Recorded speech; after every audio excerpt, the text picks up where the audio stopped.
something that I love about this idea of being gentle with yourself or just having compassion is like sitting with your friend who's going through a hard time and being comfortable with that is doing that same thing with yourself.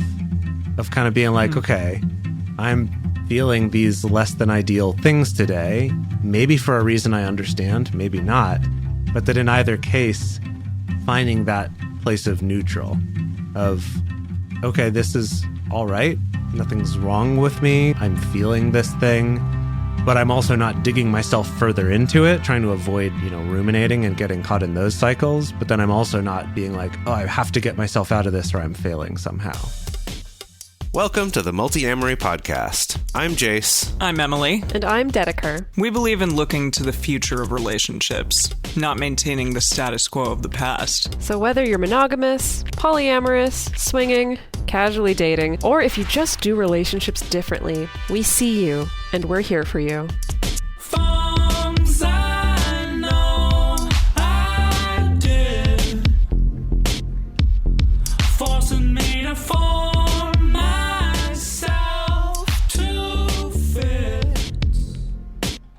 On this episode of the Multiamory podcast, we're talking about toxic positivity. We've all had that friend or partner who seemingly was above it all, just always going with the flow and was optimistic no matter what life threw at them. Maybe we've even been in that position personally sometimes. However, too much positivity can actually result in a lack of support or not giving other people what they need in the moment. Today, we're going to be discussing some ways that toxic positivity can show up in our lives and relationships, as well as how to combat it if you are on the receiving end, and what things to say instead if you happen to be the one who realizes that you're doing this. Yeah, I had not heard about this at all until very recently when I was scrolling through Instagram stories, and then all of a sudden it's like, toxic positivity. Dedeker, I bet you're about to tell me, we've talked about this. Maybe we have. But It's more of, I'm surprised by that because you are tuned into the scene of people who do yoga and are vegan or maybe a little bit into alternative medicine. And I think that toxic positivity is often very imbued with that culture in that scene. I've heard some people call it light washing things.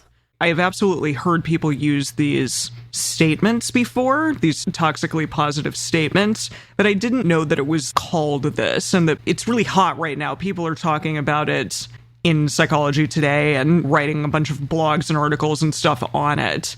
And it seems like it's really gaining interest and traction right now, which I think makes sense. And we're going to get into that. So we've gathered a couple of definitions of what toxic positivity specifically is. This first one is from verywellmind.com. They define it as the belief that no matter how dire or difficult a situation is, people should maintain a positive mindset. And along similar lines, here's a different definition from thepsychologygroup.com, where they define toxic positivity as the excessive and ineffective overgeneralization of a happy, optimistic state across all situations. The process of toxic positivity results in the denial, minimization, and invalidation of the authentic human emotional experience. And the exact origins of this phrase, toxic positivity, are unclear, but to sum it up, it's a general sense of good vibes only. Yeah, man. Yeah, which I do understand that is sort of in the, yoga community and stuff granola-y sphere, I suppose. It reminds me of something we have talked about a little bit before, which is the whole power of positive thinking and the potentially harmful aspects of that. Very much those two go hand in hand with each other. Yes, and I did look up the positive psychology Wikipedia article, which had some things to say about this sort of criticism of this positive psychology, because there is a lot out there that, like you said, we've discussed on previous episodes. But yeah, toxic positivity is sort of this criticism of the ideas presented by positive psychology. So those who are critical of positive psychology argue that, and this is a quote from the Wikipedia article, the field of positive psychology places too much importance on the upbeat thinking while shunting challenging and difficult experiences to the side. Individuals who engage in a constant chase for positive experiences or states of high subjective well-being may be inadvertently stigmatizing negative emotional conditions such as depression, or maybe suppressing natural emotional responses such as sadness, regret, or stress. And it's interesting because from the actual lectures and things that I've watched about positive psychology, they tend to be, at least the ones I've watched, very clear about this is not about feeling good all the time or being happy all the time, but it's about essentially like looking at what helps us be more high functioning.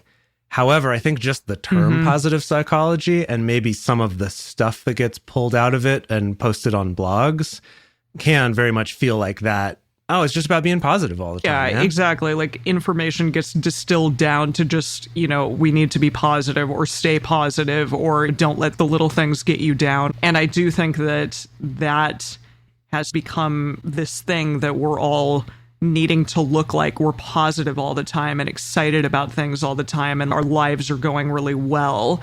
And I'll get into this more, but yeah, in social media and stuff, we're supposed to be looking like everything is good to go. And in reality, we may be suppressing a lot of those emotions that are natural and understandable, especially at times like what we have been collectively going through in the last year. Yeah. So this is a quote from Stephanie Preston, who's a psychology professor at the University of Michigan. And this is from an article in the Washington Post. It says, "It's an attractive behavior in people that makes them seem more well-adapted and more popular with their peers. So there are a lot of reasons people want to seem more positive."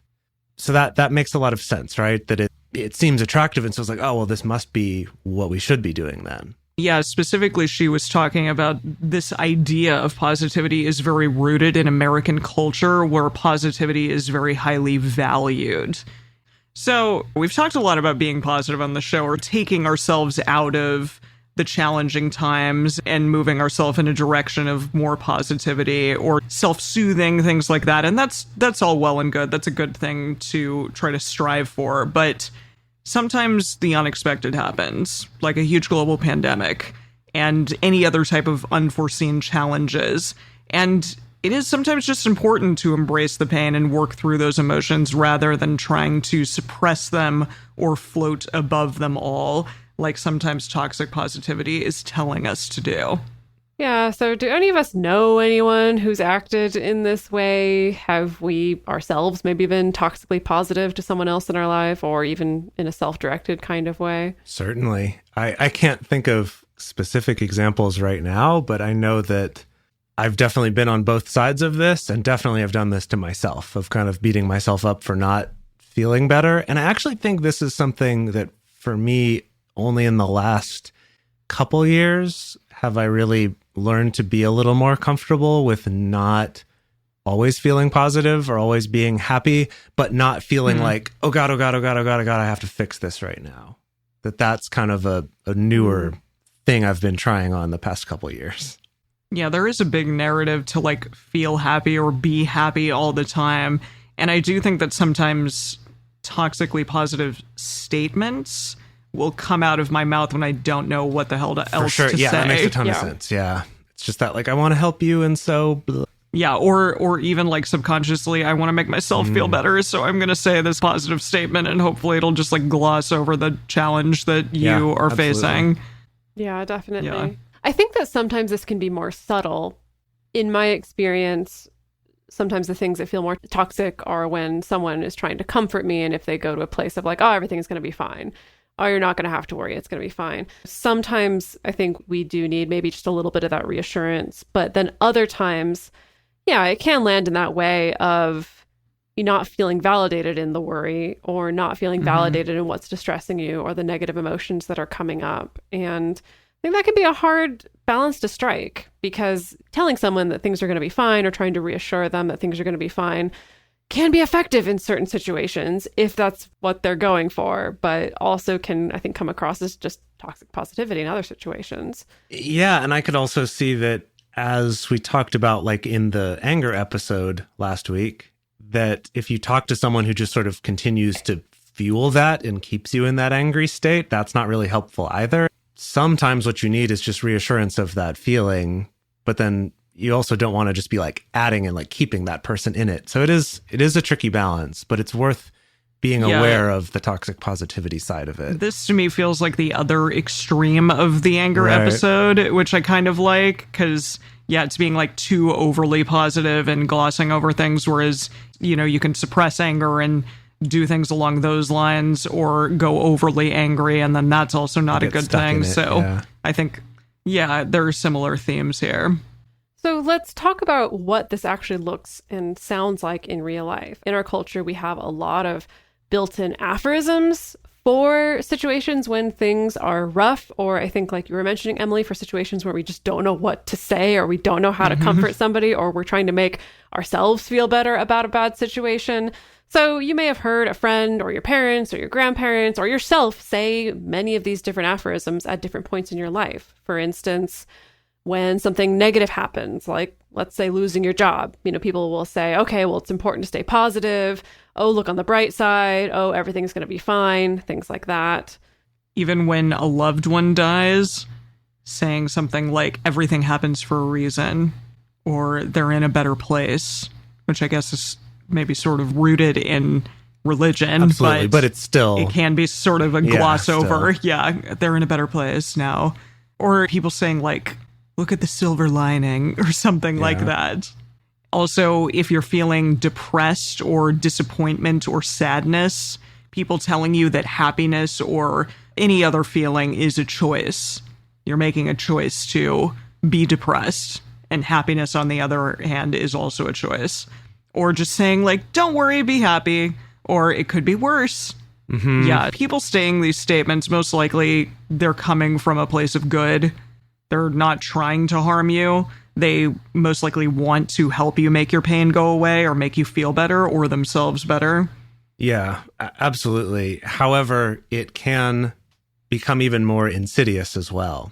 Toxic positivity can be a form of gaslighting, and even can be used as a manipulation tactic. So, for instance, toxic positivity can be used to invalidate what a person is feeling and invalidate their emotional responses to something if they're having a difficult situation. Or if it's used in a manipulative manner, the person's doing it to make themselves feel better, or alleviate any challenging emotions, or maybe get themselves out of feeling any responsibility for your feelings, of just saying, oh, well, it's all your choice, or you just need to be positive. So it can also turn to like a more intentional dark side, even though I think, like you said, Emily, most of the time, it's really coming from the place of the best intentions for ourselves and for other people. Yeah, but it can be glossing over some of those bigger issues and bigger questions there for sure. Something that I think we saw a lot of last summer is also that racial prejudice can come through in the form of toxic positivity. And I'm going to quote from this Medium article written by Dr. Carolyn Leaf, where she says, using phrases like all lives matter, let's all just love each other, and I don't see color when talking about race invalidate the pain and traumatic experiences that BIPOC people face on a daily basis. And when we use positivity in this way, it shuts down open and honest communication. As a result, we run the risk of not making the personal and societal changes that need to be made, which is only going to make things worse in our society. We should never use positivity to hide the ugly in our life or in our communities. And again, I think this just goes to show it's just one of the many reasons why it's really important to validate a person's experience rather than just push a different, more positive narrative upon them that is easier for yourself to swallow, or that we think is going to be easier for them to swallow. Yeah. Also, toxic positivity is harmful for a variety of other reasons.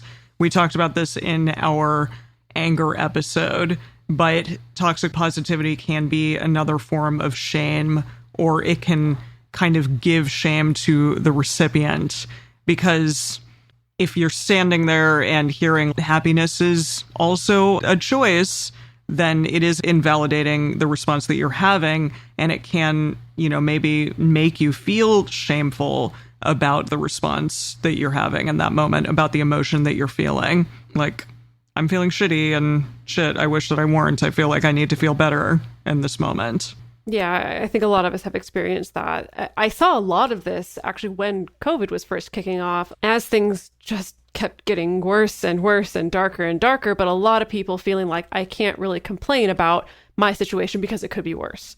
It could be worse. Yeah. I haven't caught COVID. It could be worse. I haven't lost my job. And so I need to just soldier on and keep on this happy face, because otherwise I don't necessarily deserve to be feeling all these other emotions, which is not necessarily the case. So I definitely saw a lot of, I think, unnecessary guilt around those things. Yeah, absolutely. It can also be an avoidance tool. So toxic positivity can be a way to avoid emotions that are happening either to the individual going through the difficult time or the person who is being told about the challenging situation. So you say one of those aphorisms and it's like, well, okay, I guess we're just going to avoid the actual feeling, the actual thing that's going on. And really, this can prevent real growth from happening because you're avoiding that challenging situation instead of facing it head on and facing those emotions that are happening from it. A lot of growth can happen out of adversity and out of challenge, out of sadness, out of, pain. And that's important to deal with and to move past. Yeah. And sometimes, as we've talked about a little bit, we're guilty of using toxic positivity on ourselves.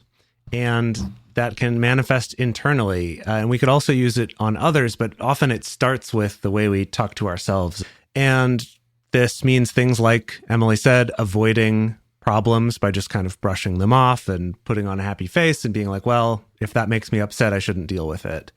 Or it can manifest as not showing your true self or even admitting your true feelings to others or even to yourself about something.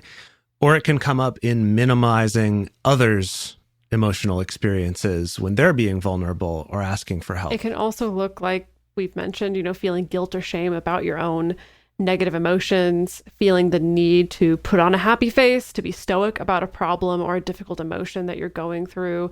And then in turn, as we've learned that when sometimes we feel shame about something, the way that we respond to that is to shame other people as well. So then that can kind of get spewed onto other people, where we may shame the people in our lives around us for not having a positive enough attitude or not having enough resilience in going through something difficult, or, resulting to throwing out some of the aphorisms like we mentioned earlier in the episode if someone's having a bad day.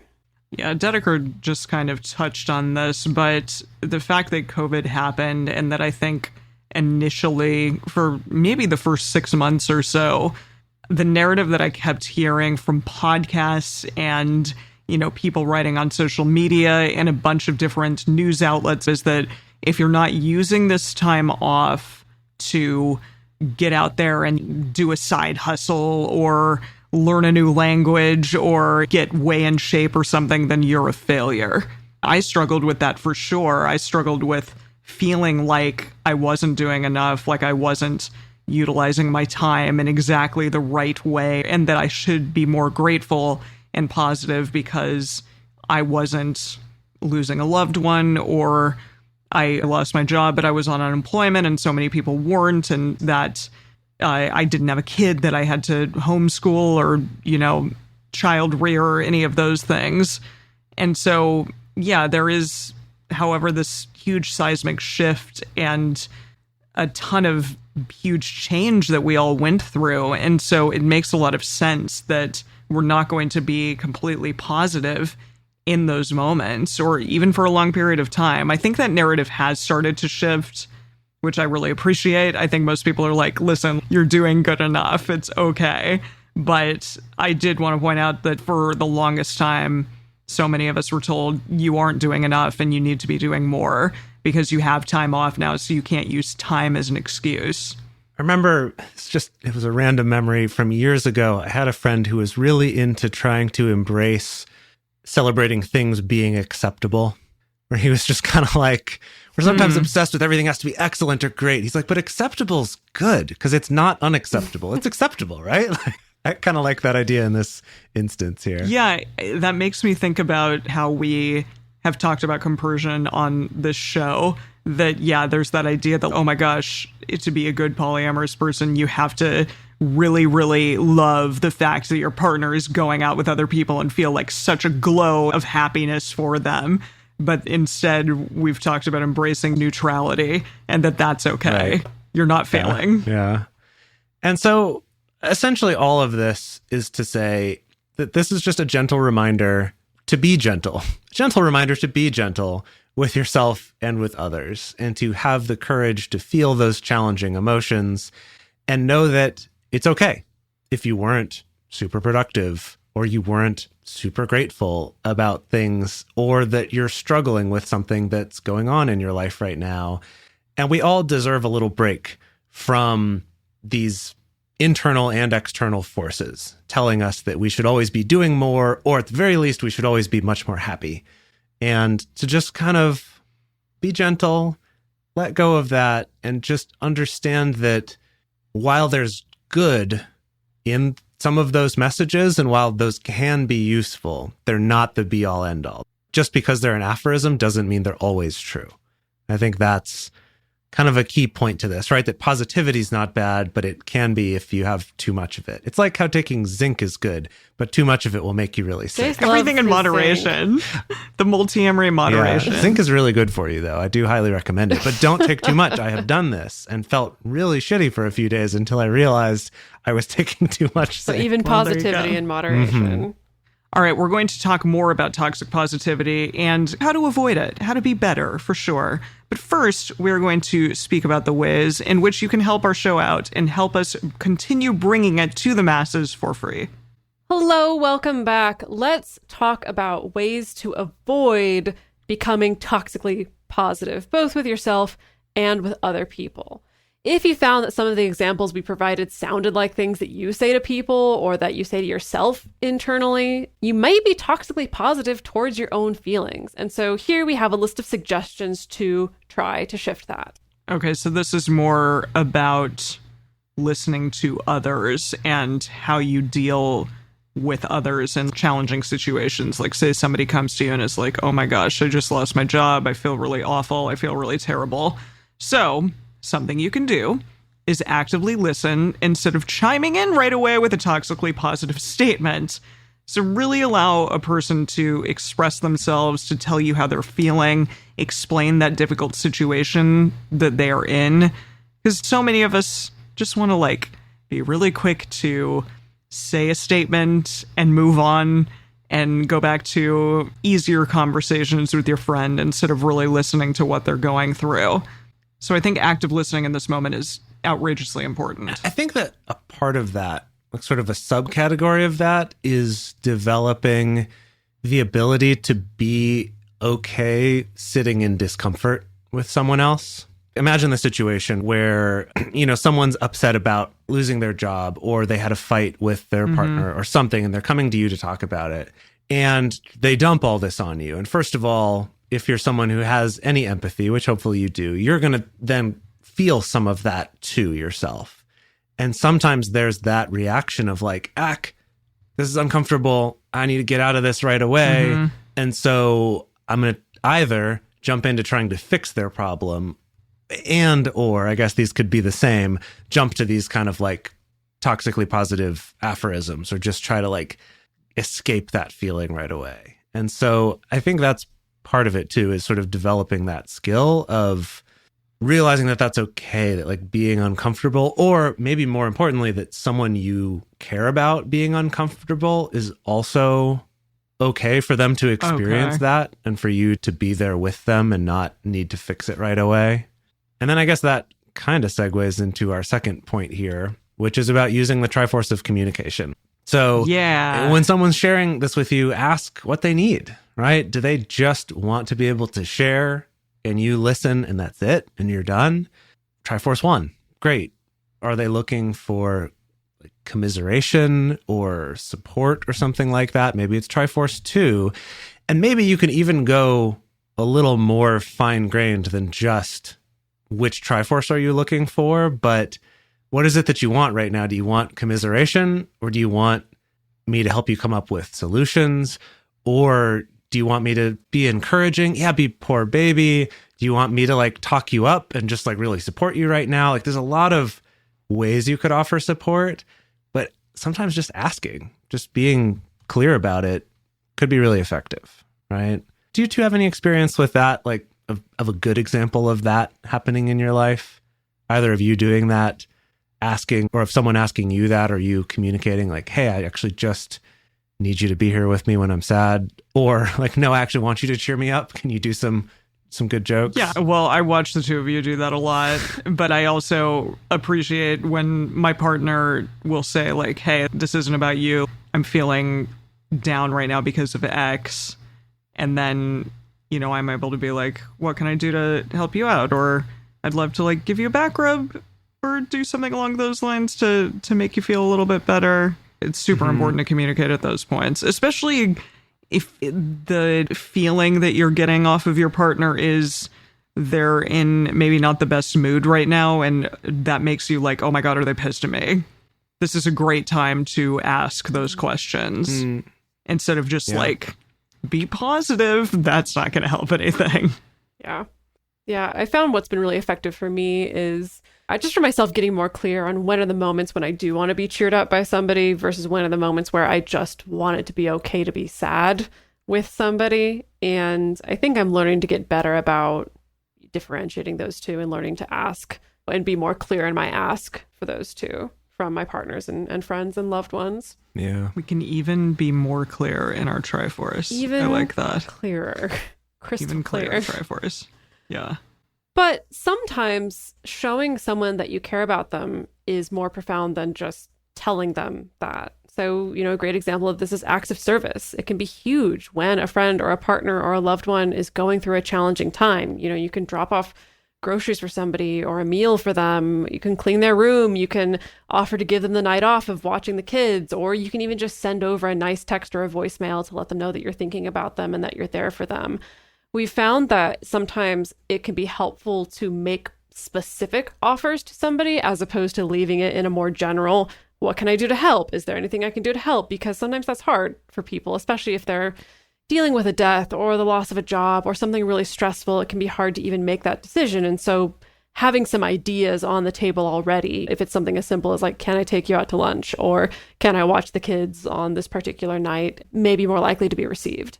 Yeah, a friend of mine recently had a baby, and she was talking about how often her other non-babied friends go away during that time, and how much she appreciates it when somebody asks, like, hey, what can I do for you in this moment? Or can I bring something over? Or can I, take you to get a manicure and let you, like, get out of the house for a little while? So I agree. That's a nice thing to like make specific offers. That really helps, because sometimes people don't even know what they need in that moment, and it's good to be like, does this sound fun? Let's get out of the house. Yeah, it's making me think about a couple of my friends who have a kid, and several times now the thing they've needed is for me to watch the kids so they could go pee. Both of them on separate occasions. That's been like the, oh my God, I haven't been able to pee for hours because like I can't leave him alone. And they don't think to ask for it right away. And it's not something that comes to my mind to offer like, hey, do you need to go pee? But maybe that's a good one to keep in mind specifically for people with young kids. If you like show up and be like, do you need to pee? I can watch the kid for a sec. That's right. I love that. I mean, be choosy in who you choose to open with.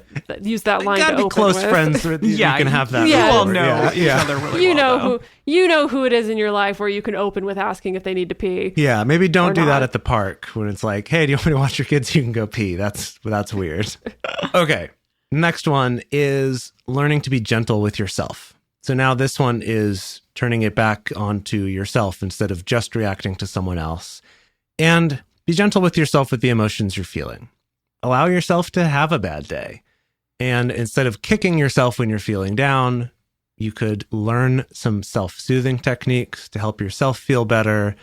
Meditation, going on a walk, journaling, talking to a friend, talking to someone and using your Triforce to say, like, I just want my feelings to be validated right now. Can I just tell you a little bit about that? Something that's worth noting here is that on the one hand, you have the toxic positivity, right? Where it's like, I'm having a bad day, so I'm doing something wrong.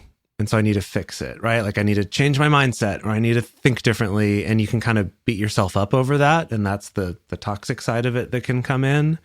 Or on the other hand, there can be the thing of like, I'm having a bad day and I'm just going to like keep cycling myself in that and get caught in this like mental loop of just, oh, I'm having such a shitty day and like, oh yeah, right. Oh man, yeah, it is such a shitty day. And you can kind of like work yourself farther that way too. And something that I love about this idea of being gentle with yourself or just having compassion is like sitting with your friend who's going through a hard time and being comfortable with that is doing that same thing with yourself, of kind of being like, okay, I'm feeling these less than ideal things today, maybe for a reason I understand, maybe not, but that in either case, finding that place of neutral of, okay, this is all right. Nothing's wrong with me. I'm feeling this thing, but I'm also not digging myself further into it, trying to avoid, ruminating and getting caught in those cycles. But then I'm also not being like, oh, I have to get myself out of this or I'm failing somehow. It's like finding that neutral point. Moderation. Such a valuable thing. I think it's because neutral doesn't fit into little aphorisms as well, right? That like always look on the bright side of life, fits in a nice little package, right? Or I guess maybe even negative ones, right? Or like the bastards are always trying to get you down. Those are easy to aphorismize, and it's harder to be like, strike that balance of neutral, because that's... We should just like rebrand all of our stuff, and now it's just like totally nudes, like nudes and creams and neutral. Oh, colors, not photos. Okay, got it. Yeah. Sorry.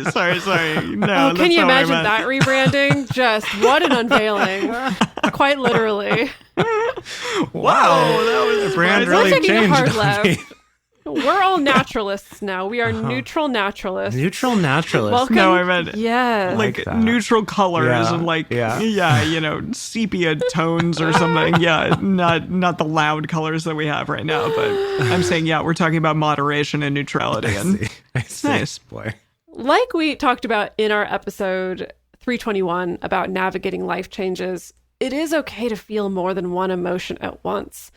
Even with something that's really positive or exciting, like a new promotion at work or moving to a new place or a new relationship. Our emotional life as human beings is incredibly complex. And the situation that's leading you to have all these complex emotions is also complex in and of itself. And it's okay to embrace the challenges with the good stuff and to not let guilt be part of that equation if you're not feeling 100% excited or happy about something positive that's happening in your life. It's amazing how often this comes up, but you can still be like really excited about something, but then also have a lot of trepidation and maybe even feel sad. My acting teacher, when I was in conservatory, talked about this a lot, that like emotions are not one thing or the other, that the most interesting thing to watch is a person who is having like a lot of deep, complex emotions at once, and they're struggling, against that. And that's just reality of life, that we are not just one thing or another. We are many complex beings. Something else related to this that comes up, besides just the complex emotions of feeling something positive and also maybe some trepidation or fear or even sadness that comes along with that, there's also that thing that we mentioned way back before about it could be worse. And I think that sometimes even if something a little bit bad happens, we can still feel that struggle of like, yes, on the one hand, acknowledging it could be worse, maybe could be helpful. And maybe we do feel like a little bit relieved that it wasn't as bad as it could have been. But by acknowledging that doesn't make the other feelings of sad at the loss go away. So it's like, again, kind of acknowledging that both those can exist, and that maybe the toxic positivity part comes when we feel like the positivity has to override rather than maybe trying at best to live alongside the other feelings. So if you find that you are spewing out a lot of toxically positive statements, or that that's kind of a place that you go to if you're feeling down or if others around you are feeling down, something that you can think about doing is limiting your social media intake. And I'm saying this to myself. I never thought I would hear Emily say these words. More than all of you. No, but it's true, because again, I mean, I heard about toxic positivity on social media. I was learning a good thing, but so often I will find those little pithy statements in bright colors, or some beautiful yoga person Nudes, probably, in a yoga position, and then below on the blurb it's like, radiate light everything is wonderful or something like that. I don't know. It's good. That was good. Yeah, I believe it.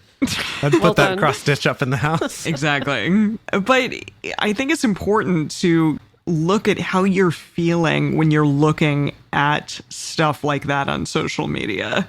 Because is it causing you to want to like do that and be that and say all those things to people out there? Or is it making you feel kind of shitty about yourself? Because I think a lot of social media tends to do that. It tends to make you think like that this is reality and that this is true life and that everyone is just so above it all and so happy. And it's just not the case. So if you find that you're really going to either overly toxically positive places or trying to strive to be that, or that it's making you feel really shitty, both of those are good reasons to maybe limit your social media intake. So to close out this episode, we want to look at some statements that can border on this toxic positivity, as well as some potential alternatives. So if you find yourself just like, oh gosh, but I default to those, what else do I say? Maybe this could be a helpful thing to look at. If something bad happened to someone, right? Like they lost a job or they didn't get an audition or maybe didn't get a job that they were really hoping for, something like that. This patent response of just stay positive. So instead, something that you can say is, I can see that you're feeling down. If you want to talk about it, I'm here to listen. Oh, okay. That's good. Yeah. That's nice. Yeah. That's nice. What else you got, Grandpa? Oh boy. Well, just look on the bright side. That company probably sucked. Okay, so let's see. So instead of telling someone to look on the bright side, maybe it's just highlighting, yeah, that sounds like that's really difficult. Yeah. Some of this feels so simple, but it's like, I think that really often simple is best. Yeah, of just kind of acknowledging Yeah. instead of trying to change it right away. I do like that. This seems like a good opportunity, along with the I'm here for you, again, like we said, of being specific in what are the ways that you're going to be here for that person. You know, hey, I'm here for you if Yeah. you want to talk about things, or hey, I'm here for you if you want to go get lunch next week and we can talk it out if you want or not. That seems like a good opportunity for that. I think also a good Absolutely. opportunity to then offer something that you are willing to give too. So it's not like, oh, that sounds hard. Like, you know, we can go for dinner or like I'll cook you dinner or something, when it's like, I don't want to cook dinner for this person. Maybe offer something else. Like, hey, I'll take you out to lunch, or, you know, you can talk to me about what's going on. I'll just listen. Like offer something that We'll have someone else cook dinner exactly. for us. Yes. I will pay someone Yeah. else to cook dinner for you. How about that? Okay, let's see. Let's get some more toxic grandpa in here. Toxically positive grandpa. Not toxic grandpa's a different guy. Different kind of grandpa. So how about, well, everything happens for a reason. You say instead, that thing happened. I'm so sorry. Okay, it's simple. Yeah, I'm really I like sorry. it. Well, you know, Sonny, happiness or any other feeling is a choice. So instead of telling someone that their happiness or their depression or whatever is a choice, I'd say just lean into telling them like, yeah, your feelings are totally valid. It's understandable Absolutely. why you'd be so angry or why you'd be so sad. I think that's a pretty easy place to go. Just telling people that, yeah, feelings are okay to feel. Well, it could be worse. Maybe, Cowboy Grandpa, you can ask me what I'm struggling with Oh. so that I can talk and be vulnerable to you, which is all that I want. And it's okay to say, gosh, I don't even know what to say. I'm so sorry. You Yeah, can be I honest think- about that. That's something that, especially when you're like having a rough internal emotional experience at somebody's pain. In the past, I've often like said one of these like, well, it's gonna be okay, instead of being like, wow, I really don't know what to say. Yeah, just being Yeah, honest. just that simple and effective and true. Yeah. Alrighty, I just wanted to point out at the end here that if someone is using toxic positivity on you, maybe try pointing it out to them. You've listened to this episode, you know what to look for, you've heard it maybe from this specific person before, and so explain to them that, hey, you know what, my feelings are valid, I'm really just having a difficult time right now. So go back also to our episode on boundaries. It was a long time ago, but it's a classic. We love it. And maybe learn to create boundaries around these situations that you seem to be getting in with people. So again, that may just look like, hey, I'm not going to be around this person who is consistently toxically positive with me. I'm going to leave the room if they tell me to get over it, or if they tell me like, look on the bright side of life. And maybe even that looks like ending a relationship with somebody if this just isn't a positive person in your life.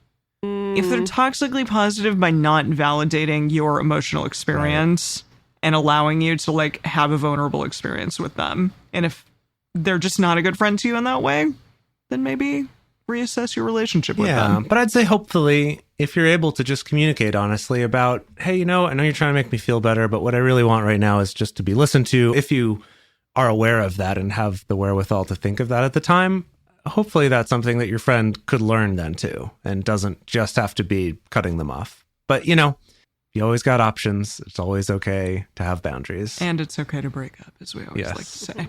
Indeed. Alrighty. So now we are going to go on to our bonus episode for our patrons and talk about positive affectivity. Kind of another side to this. I'm interested in both of your opinions on this for sure. Our call to action question this week, which is going to be on our Instagram stories, is what does toxic positivity mean to you? We're interested to know what that looks like to you and if you've experienced it before. The best place to share your thoughts with other listeners is on this episode's discussion thread in our private Facebook group or Discord chat. You can get access to these groups and join our exclusive community by going to patreon.com/multiamory. In addition, you can share with us publicly on Twitter, Facebook, or Instagram. Multiamory is created and produced by Jase, Lindgren, Dedeker, Winston, and me, Emily Matlack. Our episodes are edited by Mauricio Baldaneta. Our social media wizard is Will McMillan. Our production assistants are Rachel Shennewerk and Carson Collins. Our theme song is Forms I Know I Did by Josh and Anand from the Fractal Cave EP. The full transcript is available on this episode's page on multiamory.com.